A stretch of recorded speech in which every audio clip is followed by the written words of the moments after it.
Professor Munther Younes, what is the most important thing to know about Qur'anic Arabic?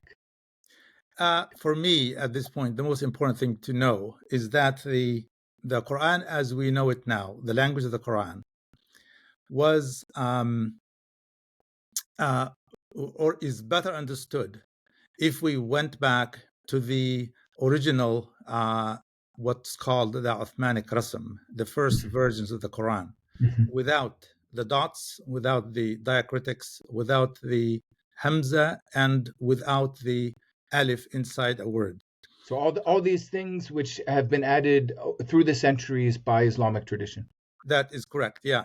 And I think my research actually has focused on this aspect of the Quran. And I have several examples actually which I can give and elaborate on of how, if we went back to this version of the Quran, we can gain a better understanding of it. And much of the misunderstandings and difficulties that we face in understanding the language of the Quran have to do with the interference by the interpreters, the mufassirun, and the linguists, the commentators on the language. So instead of making, I'm sure many things were explained and made easier to understand, but there are other passages that were made difficult. And whether that was done deliberately or by accident is open to research. And I have evidence that at least some aspects of that were done deliberately to make the language of the Quran the domain of few people who can actually understand it, and not make it available to everyone. And we can go into that in some detail. I can give specific examples from my research. It's an extremely exciting introduction to this episode of Exploring the Quran and the Bible, where we'll be speaking with an expert on the Arabic language generally and Qur'anic Arabic in particular. And we'll be discussing, we'll be expanding on these points already raised by Professor Younes, namely the nature of the Arabic language and the question of the transmission of the Arabic text of the Qur'an. I'm going to turn now to a very brief introduction of Professor Younes so you can get to know him a little bit better. We're going to speak a little bit about his journey, and then we're going to circle back to these really big and critical questions for an academic understanding of the Quran, namely, the nature of the Arabic text. It seems so simple when you pull down a mushaf, an Arabic Quran from your bookshelf these days.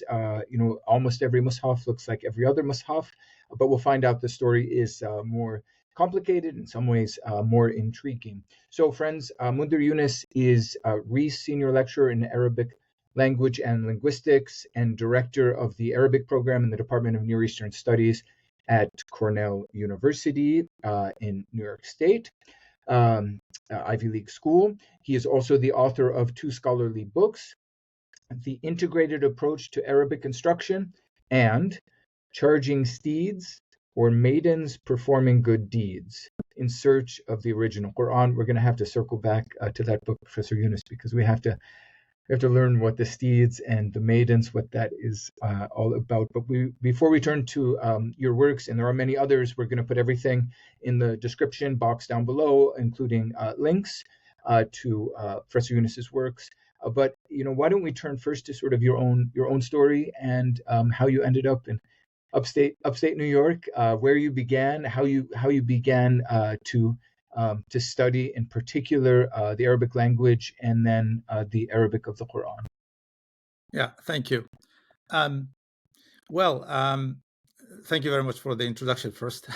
And I remember my first exposure to the Quran was through prayers recited by my father. I was maybe 3 or 4 years old, and I used to hear my father during his prayers. He would read passages from the Quran. And one of the passages that always intrigued me was the short Surah Quraysh, which is number 106 in the Quran. So it went like this: لإلاف قريش إلافهم رحلة الشتاء والصيف فليعبدوا رب هذا البيت الذي أطعمهم من جوع وآمنهم من خوف. My father was virtually illiterate, and I don't think he understood much of what he was reading, but was, of course, part of the ritual of prayer. He recited it. And to me, I could understand some words. Shita, for example, Saif, Rihla. Meaning in modern standard Arabic, winter, summer, journey. Yeah, things like that. But there were words like ilafihim, which I really, to my mind, I connected it with the word lifa or leafy, which is like something that my older sister used to scrub when she gave me a I think bath. it's in English, right? Don't want to say loofah or something in English, but yeah, a sponge or a pumice stone or something like that. So, I mean, I connected that with leaf, and I always wondered, what does that have to do with the journey of the summer and winter? What does that do with God and prayer? What does the leaf have to do with that? And since then, I got interested in the language of the Quran. I would listen to passages and then try to understand them. But there were always things that I never understood. And then we went to school. And just to set the context, this was not in the U.S., right? You grew up. That was I should maybe put it in the context of. That was in a little village called Barta'a in the northern part of the West Bank, close to the town of Jenin. A rural area, and we went to school, and in school we had to learn the Quran. Of course, we had to memorize the Quran. And I remember one of the surahs that we had to memorize was Surah 95, Wattini wa Zaytun, which is a beautiful surah when recited. And it goes like this: Wattini wa Zaytun wa Tur Sinin wa hadha al-balad al-amin لقد خلقنا الإنسان في أحسن تقويم ثم رددناه أسفل سافلين إلا الذين آمنوا وعملوا الصالحات فلهم أجر غير ممنون فما يكذبك بعد الدين أليس الله بأحكم الحاكمين. So I was in first grade, and there was because the school was small and there weren't enough teachers and kids. There were kids from different grades. There was a kid who was much older than we were. He was in our grade. Okay. And he wasn't very gifted at memorizing. And so we were asked to memorize this chapter. So this student, he probably was 8 or 9. He read the chapter as follows: وَالتِّينِ وَالزَّيْتُونِ وَطُورِ السِّينِينَ وَهَذَا الْبَلَدِ الْأَمِينَ. So by the التِّينِ وَالزَّيْتُونَ, by the fig and the olive, وَطُورِ السِّينِينَ, and Mount Sinai, as we understood it, وَهَذَا الْبَلَدِ الْأَمِينَ, and this safe country or this safe place. لقد خلق الإنسان في أحسن تقويم. We created man in the best form. ثم رددناه أسفل سافلين. Then we sent him back to the lowest of the low. But this student read, he sort of jumped to the end of the chapter and read, إن الله أسفل سافلين. Oh, God gosh. is the lowest of the low. And the poor kid, I mean, he had no idea what he had probably some notion of what he was reading, but it didn't make sense to him. So, God, asfal safilin, wattini wa zaytun. But this boy was punished so badly. He was beaten up, but no one understood exactly. We didn't know what. Something about the recitation was bad. Something went wrong. The teacher was so upset, and he was like praying to heaven that for God's forgiveness because of this sin that the student in his class committed. And this kind of behavior and this way the Quranic text was treated, it was wholly, partially understood, very, very important in people's lives. This poor student really was so confused. We're all confused. We didn't know what sin we had committed. Yeah. Or he had committed. Can I jump in and just ask for a little more, I don't know, insight on kind of in your village generally, like what was the kind of relationship with the Quran? I mean, was it seen as like a practical, a lot of Americans will look to the Bible as kind of a practical source of guidance. Like, there are even on some translations of the Bible, they have like in the first couple of pages, like, if you're experiencing fear, here are some passages. If you're experiencing doubt, here are some passages. So, were folks in Palestine, did they look to the Quran as like a guidebook, or you almost allude to it as like it's a sacred object, like, I don't know, like a seat of spiritual power or something. Does that make sense? I don't know. What Yeah, would yeah, you I say see. I about that? think it's more like the latter. I mean, the only relevance, in fact, was the prayer. People read it in their prayers. They Okay. memorized, like Okay. my father and my Okay. uncles and relatives. They memorized a few passages, which they believed it was it was the an obligation, a religious obligation. They had to pray 5 times a day, and they recited the Quran as part of that. So, and if you were a good Muslim and you wanted to get closer to God and so on, you read more during Ramadan.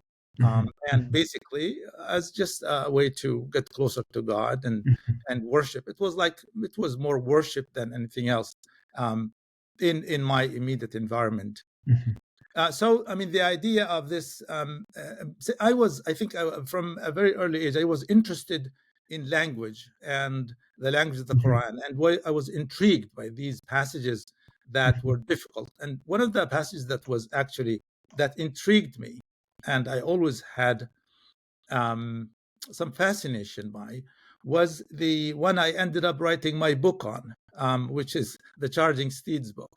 Yes. And this is it's chapter 100, which is Wal Adiyati Dabha, in Arabic. The charging is understood as the charging steeds. It's a very interesting chapter in that it's easy to memorize because of the short rhythmic passages. There's something about it that's very, very different. At the same time, there is so much ambiguity and difficulty in understanding. So you hear وَالْعَادِيَةِ ضَبْحًا فَالْمُورِيَاتِ قَدْحًا فَالْمُغِيرَاتِ صُبْحًا فَأَثَرْنَ بِهِ نَقْعًا. It's beautiful in terms of the recitation, The rhythm and the. yeah, and the short the short verses. They're Mhm. easy to memorize. So I remember memorizing it, memorized it very quickly. I didn't have any trouble memorizing it when I was in school. But then I started, you try to understand, what does naq'a mean? To me, the word naq'a, which is one of the verses, at the end of one of the verses in the chapter, to me, just like the idea of the sponge, the naq'a meant in my dialect or in Arabic in general that I understood at the time, naq'a meant soaking things in, like Mhm. so, Mhm. yanqa, naqa. Mhm. Mhm. But you ask the teacher and they say naqa is ghubar, which is dust, the dust that Mhm. is stirred up by the horses when they're running. Mhm. And then you ask, where are the horses in the passage? And they say, well, adiyat. And adiyat is not actually horses. Horses is faras, khayl, hisan, but not adiyat. It's not there. So Mhm. so this is the kind of stuff that got me interested in. I want to understand what these things mean. So Did you have pushback? I mean, will your teacher, your father, or someone say like, uh, don't push, don't investigate too much, too many questions, that kind of thing? the impression they gave me always was, they would, like, if they knew the answer to something, they would give it. If they didn't know, they'd say, well, this is the Quran, we don't understand, God knows. Okay. And you, Okay. like, wherever you went, there's always, and there was always an answer. So there's the word naq'a, for example. To me, it wasn't a satisfying answer. I always felt that there was a contradiction of some sort. Naq'a couldn't mean that. Or there is al-adiyat. I wasn't satisfied with the interpretation that it's the horses. Other people were satisfied with that. I think that there was something probably about me because I was interested in language and Mhm. linguistic details and so on. Then I went on, and I went on practicing Islam. I would pray and recite Walad Dabha, and other people would recite it. I would hear it until I came to, and then I went to college in Jordan. I got a scholarship. I come from a very poor family in Palestine, and I was one of the. I received a scholarship because I was one of the top students in the West Bank in 1970. And the Jordanian government gave me a scholarship to go to the University of Jordan, where I went and got a BA in English. Mhm. And then after that, I taught for a couple of years, and then worked in Jordan and then Saudi Arabia. and then came to the United States and to the University of Texas in Austin. So can I circle back before we get to Texas? Just circle back to Palestine for a moment and your interest in languages. I mean, we don't have to get into politics, and only you know, feel free to sort of just say what you feel comfortable saying about, you know, your life, of course. But you mentioned 1970 is when you went to Jordan. Obviously, 67 is when Israel occupied the West Bank. I mean, did you have a sense that, did you know? Obviously, as you grew up, you learn. So, but did you have an interest in, Israeli Jews speak this other language? It's Hebrew. Did you know that it is kind of linguistically related to Arabic? Did you have a curiosity, or was that just kind of too difficult in light of the occupation? Yeah. I don't know if that's enough to get you started on that topic. Yeah, it's very interesting. Actually, I mean, it's something that probably not many people know, and not many people who know are willing to say, but I'll say it. Mm-hmm. Before 1967, we as Palestinians in the West Bank, we were not allowed to say we are Palestinian. We were supposed to say we are Jordanian. If you said you're Palestinian, you got into trouble. Okay, because of the Jordanian control between 48 and 67. That is correct. Mm-hmm. But when the Israelis came in 1967, you suddenly started saying we're Palestinian. You could say I'm Palestinian now more freely, and it's a strange thing that Mm-hmm. to think of at this point. But we started thinking that and there wasn't a lot of hostility towards the occupation at the beginning. It was sort of a mild occupation. We didn't feel. The occupation now is it's almost everywhere. There are settlements and encroaching on every town and village. There are checkpoints and so on.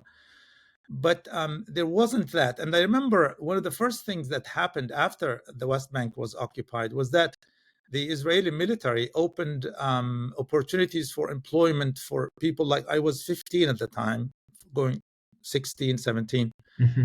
And because of our financial situation, we were looking for work, and the Israeli military on the West Bank provided employment for young people my age, and around that, 15 to 20, 25. Mm-hmm. And so we would the type of employment was that they asked us to dig holes to plant trees later. So we planted. We dug the holes, and they paid us. I remember they paid us 10 Israeli liras. It was a lira at the time, and that was equivalent to about $3 or so, which was a huge amount for us. I mean, for my family, it was a big thing, a big improvement financially. And because I was interested in language, I immediately started learning Hebrew. And any chance, for example, because your boss, maybe as you're digging the holes, was it an Israeli Jew who spoke modern Hebrew? At the time, it was just Palestinian. Got it. Overseers. Religious. Yeah, we didn't see the Israeli occupation itself. We didn't see Israeli Jews at the time. Okay. And then we started sort of going illegally into Israel itself. We live right on the border. My village, Barta, is right on the border between Israel and the West Bank. So the 1948 line, the armistice line, was cut through the village. So as soon as it sort of opened up, the Israelis came in, occupied the whole area. We started also, in addition to the work, digging holes, which unfortunately turned out later to be places for settlements. Like they were built, they had planted some trees that later it seems they were like designated as settlement areas in our area. In sort of, it was state land at the time. They didn't take people's land away, but it was state land. And between 67 and 70, I would go with some of my cousins, distant cousins on the Israeli side of the. It's basically the same family, so it was divided in between 48 and 67 between Israel and Jordan. So with these distant cousins, we would go to Israeli Jewish farms on the Israeli side to find work. Yeah, so we found work. And there we had some Jewish bosses, Okay. and I loved the idea of learning Hebrew. And I was, I was fascinated by that, and I started learning it, and I borrowed a book from a friend and learned the Hebrew alphabet, and started trying to speak Hebrew and so I on. don't know if this is reaching too far back to remember all this, but I mean, at some point, did you realize, oh, wait a second, these are really similar, and maybe they form historically one language family, or was that just kind of too much at that age? Yeah, I mean, I didn't know what Semitic languages were, but Yeah, yeah. the similarity of, like, the word for, I was surprised that there was so much similarity, Hmm. and these languages must be very, very close. So, Hmm. like you say, kul yom, for example, Hmm. kul yom is the same, like, Basically the same. Basically the same. yeah, Yeah. is the same. The word yom, mayim, so much was similar, and that's why it was easy for me to pick up a lot of Hmm. Hebrew. Hmm. Yeah. Um, and then, So, I yeah. went to Jordan and so on. Yeah. Yeah, no, and then fast forwarding up to Texas. I mean, did you know that like your future in the U.S. Was academic, instruction of Arabic, or did it take a while to get to that point? And yeah, I mean, maybe also your kind of journey. Now we're in the U.S. surrounded by lots of Christians, probably lots of atheists too. I mean, what was that like as well? Yeah. So I came to the States with it was a path that many people before me, like my professors at the University of Jordan, had taken.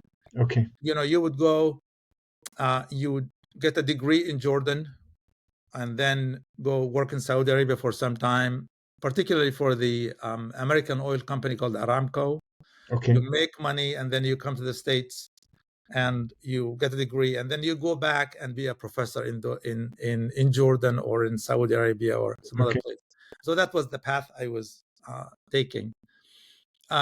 Then when I came to the States, I remember I was 26 when I came to Texas, and I remember the feeling of freedom that I had, sort of religious freedom and social freedom and political freedom that I didn't feel I had there. Mhm, mhm. No Um, one's going to correct you if you don't do this or that, or if you do this or yeah, that. so I mean, you see atheists, and you see I some of the students I was with, I was studying with, they were Jewish students, Christian students, people who didn't believe, people from East Asia, from all over the place. So I started thinking about things differently, um, and one thing I did was I took Hebrew actually in at the University of Texas. I was in the linguistics department, so we weren't allowed to take many classes in foreign Okay, languages. But okay, I took Hebrew. I developed my knowledge of Hebrew. After that, my plan was to go back to the Middle East, to Jordan, Saudi Arabia, work, support my family. Supporting my family was a big thing for me. I had mhm, younger brothers who were in college. I needed to support financially. So that's then I went back to Saudi Arabia. But then when I was in Texas, I met my first wife who was in the same department, mhm. and then Yeah, we that'll do it. yeah, we decided to get Might be married. stuck. Then Yeah. once we started having children, we decided to come back and live in the United States. That's when I um, came back and settled in the United States in Okay. 1986. Okay. So you came back, yeah, after another stay in Saudi, In came Saudi back. Arabia. That is right. Mhm, Yeah. mhm. Um, Yeah. and that's so when I came, in the Middle East, I would teach linguistics and English. When I came back here, I cannot teach English to, English speakers here. I felt, and there was more need for Arabic. So that's when I sort of moved into Arabic instruction. I wasn't trained at the beginning to be an Arabic instructor. I Yes. was Yes. trained to be a linguist and an Yes. Arabic and English teacher. Yes. Well, if we can circle back to the Arabic language then, and something that came up briefly, which is the whole notion of Semitic languages. And we started our discussion just by speaking about Qur'anic Arabic, what's important to know. Um, I mean, I want to ask you about the approach, this sort of dominant approach um, in the Arab world to understanding Arabic. Obviously, it's incredibly important, and there are theoretical aspects to this, like how do you express meaning through language? What is the relationship between meaning and language? I don't think I'm smart enough to think about all those kind of abstract things, but it just like the place of Arabic as sort of like kind of like the history, like the story of the development of languages. For viewers who may not be familiar with all this stuff, languages are related to each other. Historically, people think that they have different common ancestors, and Professor Younes, you can maybe add or correct here, but so the one family of languages is called Semitic. The word comes from um, basically the Bible, because Noah has three sons. One of the sons is named Shem. And, the old idea when, if people take the Bible literally, is that the whole world has to be populated by these three sons and their descendants. So the languages, Shem and his descendants, they spoke these languages. Anyway, that's kind of a very rough introduction to the concept. I mean, obviously, sort of academic, historically, critically minded folks would say, don't worry too much about the name Shem in the Bible. The point is, these languages are really, really related. So, folks may know Hebrew and Arabic. Also, they might have heard, if they're interested in the Qur'an, of Syriac or Ethiopic. But then there are the ancient so-called dead languages, like Akkadian, the language of Babylon for a certain period. Some others, in the area of Lebanon, Syria now. Anyway, I mean, my sense is that in the Arab world, there's great interest in Arabic. Like it's almost like a sign of your rank or something, or your level. How good is your Arabic? If you have bad Arabic and you're interested in studying Islam or the Quran, that's a problem. But there's not an interest in the Semitic languages, how Arabic fits in within that family. I mean, do you agree with that assessment, and why do you think that is? Yeah, that is true. It's very unfortunate that when it comes to the study of the Quran, for example, it's always studied in a department called Sharia. Sharia. And Sharia combines generally religious, like Quranic studies, Hadith studies, things that have to do with Islamic studies, and Arabic. But I don't know of a department in the whole Arab world where you have, let's say, comparative religion or comparative, like when it comes to the maybe linguistics or comparative linguistics. You don't have that. I mean, of course there is many universities have a department of Hebrew, department of Semitic language. They have Semitic languages, like I'm sure in Cairo there are, they teach Ge'ez, for example, Hebrew, Syriac, and so on. But the idea of a comparative religion department, there's none. There's none. Okay, I see your point. Right. Yeah.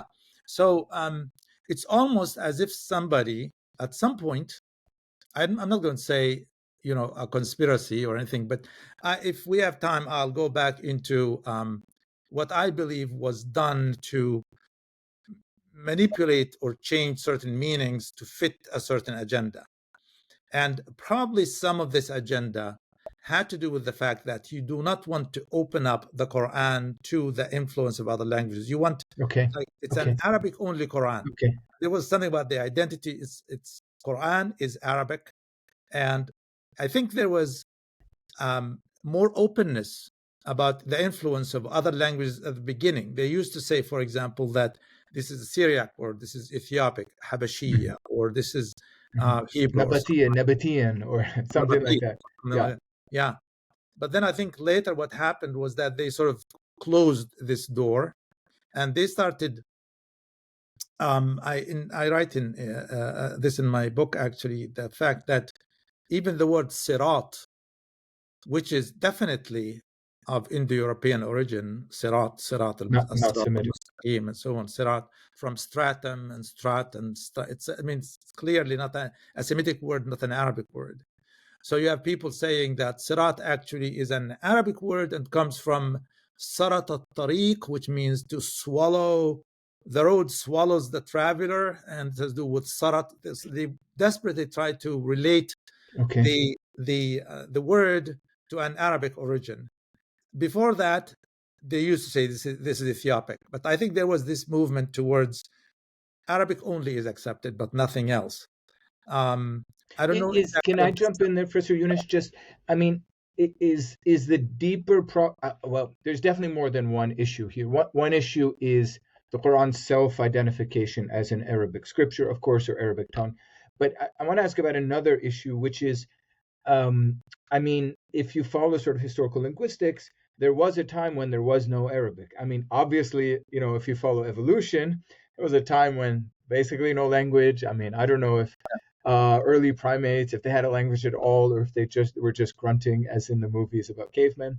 But I mean, if we come closer in time, you know, there presumably there was a time when there was just something called Proto-Semitic, from which, I mean, I know it's sort of a hypothetical construction, but Yeah. you know, historically speaking, there was something like Proto-Semitic that was kind of language, and then all the other Eastern, Western, Southern, you know, Northwest, South Central, all the other kind of branches of Semitic derived historically from that. But first you get, you know, Akkadian and Assyrian and things, and then eventually you get Arabic. So there was a time when there was no Arabic. And my sense is for certain sort of dispositions, that's a problem, right? Because there are hadith, I believe, I can't think of one offhand, hadith, or at least kind of akhbar, just kind of reports that, you know, Adam spoke Arabic, and so the Quran, you know, should be in kind of an eternal language and not a historically grounded language. You know, of course, every religion has. Am I thinking too deep? Is it overdoing it? I don't know. Yeah. Very often people, you know, when they ask questions like that, which is older, Hebrew or Arabic, which is older, this or that. I mean, there's the issue of like documentation of a language, and there's the issue of the language itself, when the language existed. And of course, the language exists before documentation, definitely. Yes. So, Yes. like if you say, how old is Arabic? Well, Hebrew is older than Arabic because the writings in Hebrew are older than the writings you find in Arabic. But that doesn't mean, doesn't mean that, because you know, when did people start writing? Why did they write? What? And so we don't really know. I mean, theoretically, they all come from. Well, but if we went back, I don't know, 8 or 15,000 years, you know, there was neither Hebrew nor Arabic, presumably, or some early form of, even before Akkadian, some Proto-Semitic something. Yes, of course. I mean, because the fact that it's a Semitic language, with you can see the similarities. You can see they come from the same family. At some point, this family has to have a parent of some sort. You have to have a, you know, the origin, the proto, and the proto probably had another. It's a branch of something else. Exactly. Which I mean, nobody, for example, has established that. You know, Indo-European and Semitic are related, but they might be related. Some scientists might discover at some point that there is a relationship. We don't really know. Okay. Yeah, that's a really a helpful way of thinking about just being sort of, you know, agnostic, but also, you know, open to the historical evidence about the ancestor, the common ancestor language. Maybe if we circle back to the nature of the Arabic script itself, which you alluded to early on, and it's kind of now moving closer to the Quran itself. I mean, you identified basically a major issue with Qur'anic Arabic is the way in which, I don't know how to put this eloquently, but you know, the text develops over time. Yeah, I mean, how do you explain this to students? Like you mentioned, I think you even said the word rasam, which, you know, our viewers who don't know Arabic might need an explanation for, like, what is a Qur'anic rasam, and what do you mean when you say that, you said diacritical marks, so dots and slashes and hamzas and things, like what are all those, and how do you get from this rasam to kind of the fully formed Arabic text? I know you could teach a whole course on that, but I don't know, maybe in the briefest form possible. Yeah, so what's known as the Uthmanic rasam, because Uthman is credited with putting the third caliph. The third caliph, Uthman ibn Affan. He was he put somebody in charge, Zayd ibn Thabit, in charge of collecting the Quran and issuing one copy that was sent to the different centers of the empire at the time. And it's known as the Uthmanic Mus'haf, or the Uthmanic Rasam Mus'haf. And the important thing about this mushaf is that it didn't include the following 4 elements. It didn't have dots. For example, sheen and seen looked exactly alike. And ba, tha, ba, na inside the word, for example, and yeah, they looked exactly alike, and so on. These letters became, they were distinguished at a later point. So the dotting was missing. There was no hamza. Hamza was missing. Hamza is, I mean, we don't exactly have that consonant in English, but yeah. Yeah. Sound. Yeah, it's that the glottal stop in linguistics, it's called the glottal stop. The hamza. We have it. I just to give an example. Sorry, I keep jumping in, but we have it in Qur'an. So if sometimes in English people just say Quran, right? But in Arabic it's 2 syllables, Qur, and then the second syllable begins with the hamza on. Yeah, sorry. That's right. Yeah. And the third element was the alif inside a word. For example, al-kitab, or the word which is given as an example, the word qalu was written qaf lam wow, not qaf alif. Qalu and kanu and al-kitab. So inside the word, the alif was not written. And then the last element that was missing was the diacritical marks, the harakat. In Arabic, they're called fatha, kasra, dhamma, sukun, shadda, and so on. And this includes the diacritical marks that indicated the case and mood system. That, for example, if the word was the subject or the object, or the object of preposition, that's very important. Yeah, it's very important. It's not just how to pronounce a word. I mean, it has implications for meaning. For meaning too, yeah, and the function, the function of the word in the sentence, whether it was the subject or the object, etc. I think, I have evidence, if we have time, I have evidence for the 4, how they were used to change a meaning that was straightforward in the original Uthmanic Mus'haf and make it different or more complicated. It's very, it's not easy. Let's go right to it. If it's okay, could you give maybe one example of that? Yeah. For example, the Hamza, the glottal stop. There is, I have the evidence from a manuscript in, it's called, it's referred to as BNF, Bibliothèque Nationale de France, 328A, which shows the verse from its surah number Al-A'raf, which is number 7. And there is the phrase mad'uman madhura in it. And if you look carefully, I can share the image with you at some point. In the word mad'uman, there is a missing letter. There's a space between 2 letters. And between the dhal and the u, the waw. So it would read madhuman. And at some point, a hamza was inserted there, which is, the hamza was not part of the original, it was part of the additions. And a new word was created, which is madhuman madhura. And if you compare this manuscript to another manuscript where the exact same phrase is found, the phrase originally was madhmuman madhura. The ma was erased, or was, maybe there wasn't enough ink to write it, or something happened that the first meme was erased, didn't show, and it was filled in with a hamza, which is like a free letter you can add, like you add the diacritics or the dots.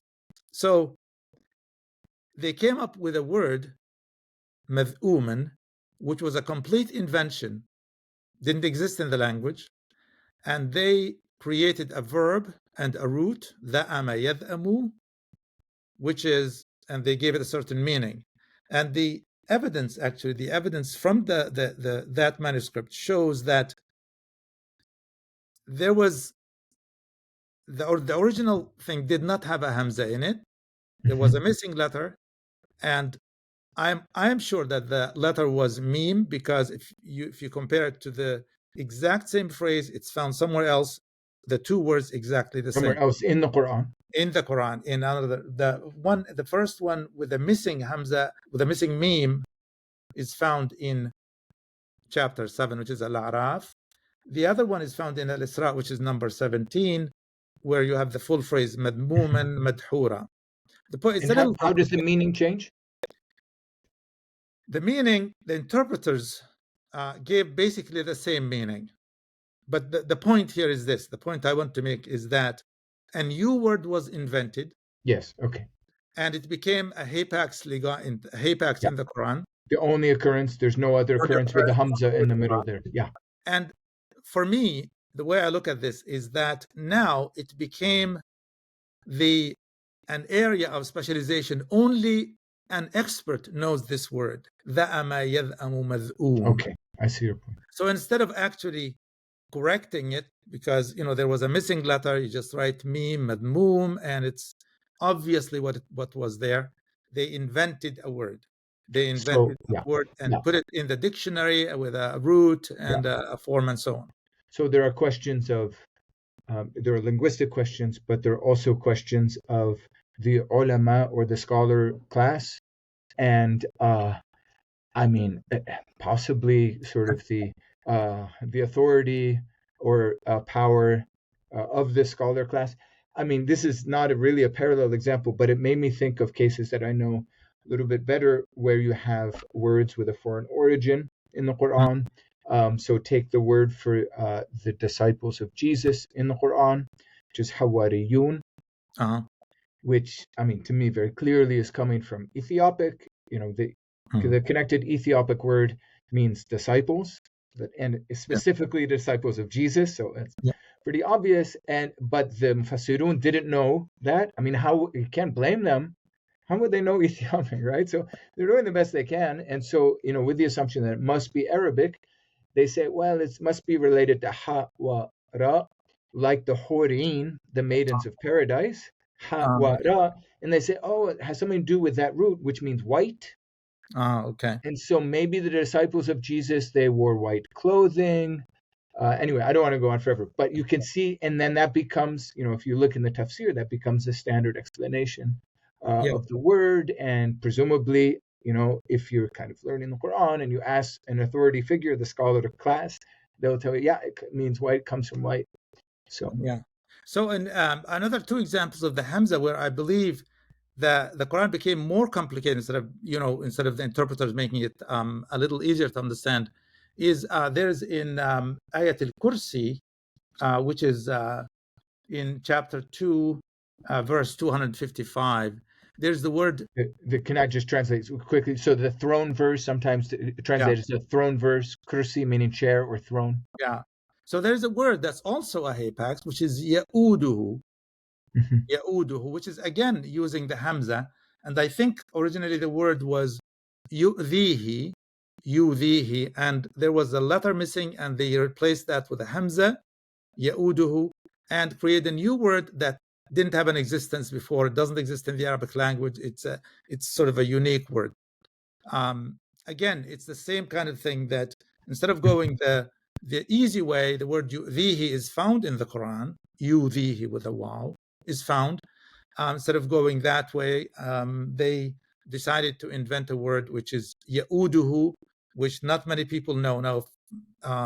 Just exact like mad'um, ya'udu, and so on. There are a few examples like that where the hamza was used to create a new word that only very few people knew and had the Okay, now can we go maybe back a step, because you're giving examples which show us the development of the text between what you presented as the Uthmanic Rasam and then sort of the full form of the text that folks will find today if they pull a Mus'haf or a Qur'an, Arabic Qur'an, off of their bookshelf.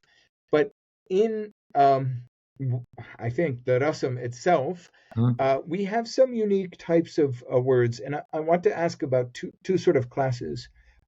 One class of words are end words, which seem to be of a variant form, like not the Arabic word you would expect, and which seem to be there or seem to be in that unusual idiosyncratic form for the sake of the rhyme. So, viewers may or may not know that most of the Quran rhymes, but so a very common word in the Quran, I think it's there, over a dozen times, is kafur, with the meaning of either ungrateful or unbelieving. But as many people know, what you expect to find is kafir usually. And there's some other cases. The word for Elijah, you have two different forms that seem to match the rhyme. So, how do people usually explain this? And what does that say about the nature of the Quran as a text that is so shaped by its rhyme? Okay. Well, I should say I'm not an expert on this aspect of it, but I have something to comment about kafir and kafur. Actually, there are many examples of words like this where you have the fa'il and fa'ul patterns. These are common patterns in the Quran, and Okay. I don't find it like too far-fetched to say that they mean the same thing, or there are Okay. variations of the variants of this. Okay, let me give another example. It's okay, Professor Younes, since you let's say I concede that point. But earlier, you were talking in the story about Palestine, and I forget. I think it was Surat At-Tin, maybe. Yeah. You mentioned Jebel Sinin. Tur Sinin, yeah. Tur Sinin. Yeah, Tur is a very interesting word, by the way, which we could speak about. But Sinin, and you translated it for us, Sinai. But in that surah, Sinin, it's following an in rhyme. Okay. But in another surah, I don't know which one, we find Tur Sina with an Aleph and a Hamza. And sure enough, in that surah, we have a rhyme with Aleph and Hamza. So maybe that's a safer example to speak about rhyme and the influence of rhyme. And yeah, so I have something to say about that. I think I'm glad you brought it up. Okay. But something going back to the main point I'm trying to make, which is the dotting. Okay. I have, for the past few years, I've been thinking about sinin. I don't think the word is sinin at all. Okay. I think the word is, I say it for the first time publicly, the word is shabtin. Okay. If you just look at the letters, it's the same letters.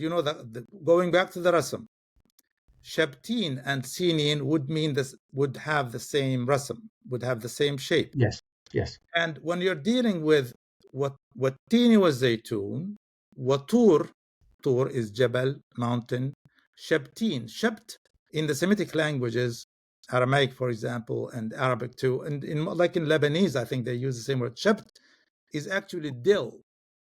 It has to do with dill, and it's it's a wild plant. Like we have those in Palestine, like Shomer, for example, Jabal Shomer, Jabal this. So the mountain that has this kind of plant. Jabal Zaytun, the Mount of Olives. Of course, I think the reference is Shabtin and not Sina. It's Shabtin. That's I'm convinced of that. Which would match, I guess, because there's reference to the fig and the olive, so other sort of plants. And that area too. And Shabtin. There's a town, I think people tell me there's a village close to Ramallah called Shabtin or something like that. Okay. There's Shabtin. I think it's Shabtin, not Sinin. And now in working through some of these constructions and reconstructions of Arabic words, oftentimes you're faced with a word that only appears once in the Quran. Maybe that's a sign that potentially a rereading would help. But and there's many cases of these. I noted shi'ra, which is in Surah An-Najm, Quran 53, and usually translated, I don't know if this is universal, it's probably not, but usually translated as the star Sirius, Sirius, Sirius. And, I've always found that to be kind of unusual because you don't have any other place where a specific star or specific planet is mentioned. Otherwise, it's just, Kawakib or Najm, just general words, right? I've always found that, why would there just be one? Anyway, But I mean, what else can you do? Because there's only one occurrence. So you gave us a technical term before. So this is called the You, hapax. you also point out to El Yasin, right? Yes, El, yes. Another form usually understood to refer to Elijah. again, I mean, there's, I think, a big issue here. I looked at it, and in the standard Quran edition, the Cairo edition, it's very interesting the way it's written. It is written El Yasin, 2 words. Right. It's not Ilyas. It's not El Yasin. It's not Al Yasin, right? Yes. Yes. Which I think the word has something to do with, good old El, the Semitic god. And it's I mean, this is not my field. I'm sort of venturing into territory here that I'm not really very knowledgeable about. But it strikes me as a possibility that the separation of El with Yasin is probably an indication that we're dealing with El, God, and Yasin is probably some kind of maybe a Hebrew expression, a Semitic expression of some sort. And just to say Ilyas, again, it's just like saying, Tur Sinin. Why? I mean, it's used in the Quran as, Tur Sayna. Why say Tur Sinin here? And it's the same kind of thinking, that if it was Ilyas, would have said Ilyas. Yeah. And I mean, it's very important to point out to viewers who might be thinking, they may know the text of the Quran their whole lives and think like, it's all settled. It's here. When I go to any Quran browser, it looks the same. I mean, it's just important to point out that there's a whole tradition of not just qira'at, so not just readings. If you go to a browser or a book, basically the compilation of the readings, qira'at. So we have variations there.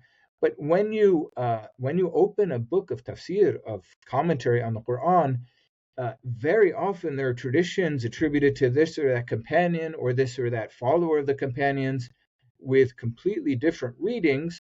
Now, it's usually attributed to what are called the companion masahif, the companion codices, but you have like wide variations. I mean, I don't know, just the one that comes to mind is there's a passage in Quran 11 which says that the wife of Abraham was standing, something like qa'imatun.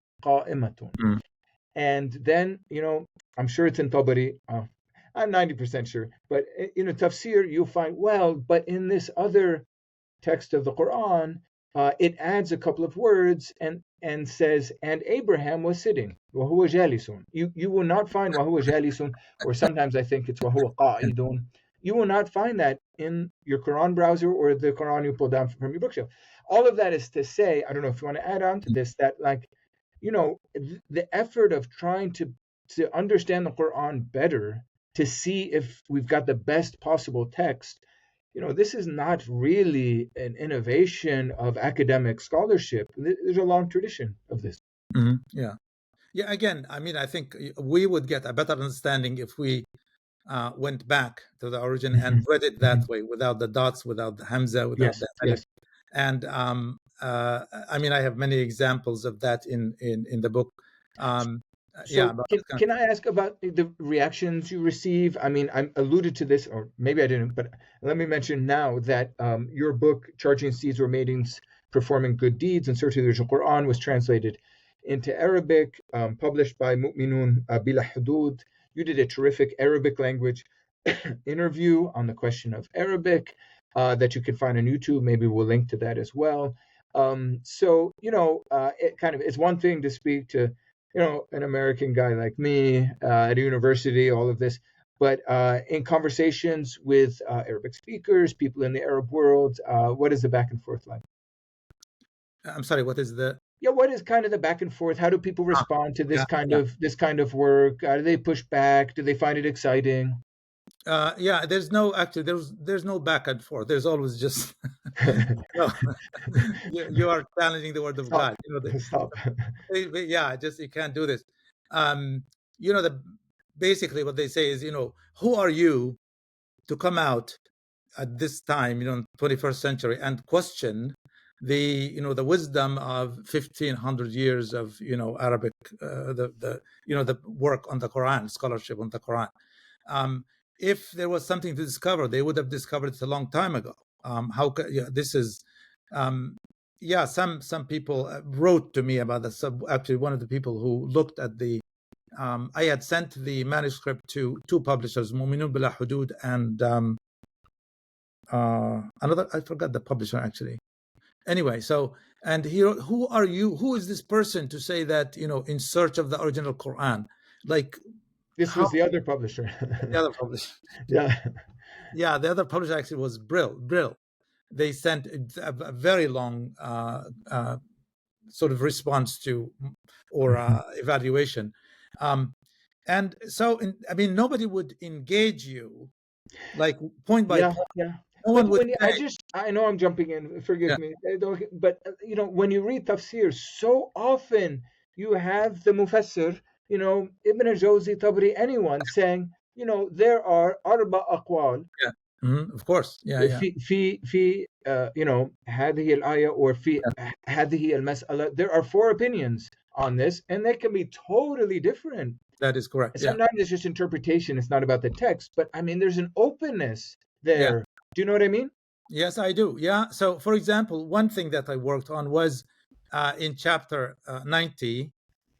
There's the phrase وَهَدَيْنَاهُ النَّجْدَيْنِ, the verse وَهَدَيْنَاهُ النَّجْدَيْنِ, and all Muslims, virtually all, every Muslim I know, looks at this وَهَدَيْنَاهُ النَّجْدَيْنِ means we guided him to the Najdain is the path of good and the path of evil. And I always had doubts about that. How can you guide somebody to 2 opposite paths? Like why a Najdain? And so I started speculating and thinking that maybe because the verses before that are saying أَلَمْ نَجْعَلْ لَهُ عَيْنَيْن وَلِسَانًا وَشَفَتَيْن وَهَدَيْنَاهُ النَّجْدَيْن.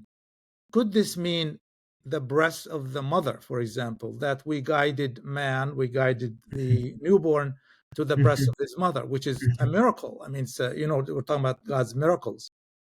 So I looked at Tabari, and Tabari starts by saying النجدين, طريق الخير وطريق الشر, path of good and evil.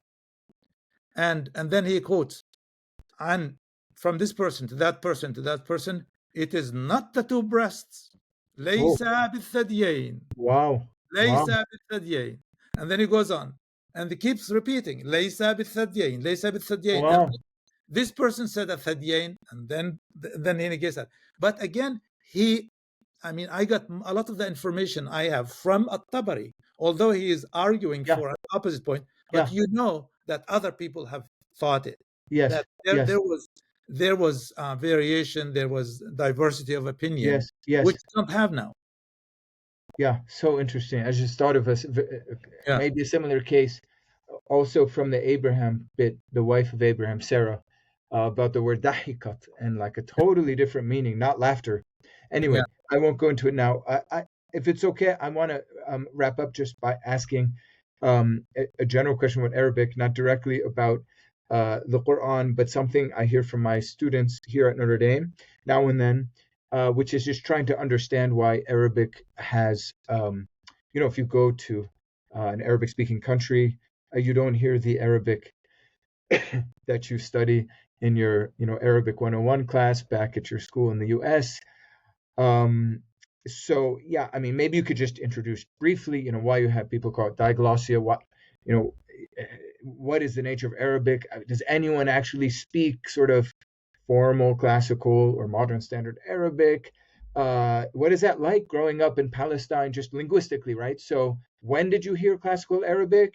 And did anyone speak it, or is it just the local Palestinian dialect, for example? Maybe we'll start there, and then I'd like to follow up by another question. Yeah. So, as you mentioned, the Arabic language situation is characterized by this phenomenon called diglossia, which is very briefly the way I explain it to my students, and sometimes when asked is there's spoken Arabic dialect. The dialects vary from one country to another. So there's Palestinian Arabic and Syrian Arabic and Lebanese and Moroccan, and sometimes you can go even within the same country, you can say like subdialects and so on. So this is the spoken part. And then there is the written version or the formal version, which is called, in Arabic, it's called Fusha. Now it's referred to as modern standard Arabic. If you look at the older forms of it, it's referred to as classical Arabic, which is the language of the Quran and old Arabic classics. In my view, the best way to describe Fusha is, or the functions of Fusha, I should say, is that it is used for reading, writing, and scripted speech. So if you're giving a sermon in a mosque, or if you're giving a political speech and you want to be formal, you stick to that. But it's normally, you're really, not many people can deploy Fusha easily, because it's, it has this case system, mood system. It's a very complicated grammar. It's used for reading, writing, and this kind of scripted speech. Okay. But no one, there's something very important, and I keep emphasizing this to my students here. There's no speech community in the whole world, including the Arab deserts, and the, isolated areas. There's no place in the world where there is a speech community that uses Fusha for ordinary communication. Okay. So it's not used for that. Yes, interesting. Okay, and then just to follow up on that, and this may be the final question. So I've heard different sort of attitudes about the relationship between the dialect and in Fusha. There are some folks, they tend to be either non-Muslims or not religious Muslims, maybe leftists or something who are not religious, who say, like, why should Fusha be better? Let's start doing the news in the dialect. Let's start writing novels in the dialect. Let's, in any kind of formal political or what other kind of discourse, let's just use the dialect. Like, that's our language. It's the people's language. Lughat al-Shab. And then I've heard folks who say, for religious reasons, that Fusha must be protected. Muslims say, this is the language. Let's forget the question of whether it is the language of the Quran, but they think it's the language of the Quran. And then I've heard people for more, I don't know if it's Arab nationalism, but not for explicitly religious reasons, that there's something about kind of a principle of the Arabness, the classical Arabic. It's our heritage, and that's represented by Fusha. So I don't know. What do you think about those positions? Do you have any thoughts about how important it is to kind of keep the dialect just for like stuff in the kitchen or with your friends when you're drinking coffee, and Fusha for formal purposes? Yeah. One thing that we learned in linguistics was that language actually cannot be legislated. It's not easy to legislate language, the use of language. People use language. Arabic has had this situation as far as its history is known, as far back as it's. So we know that even during the Muhammad's time, the Prophet Muhammad's time, for example, that there were dialects and there was a language in which Fusha was written, in which the Quran was written, which is now known as Fusha. So they existed side by side throughout.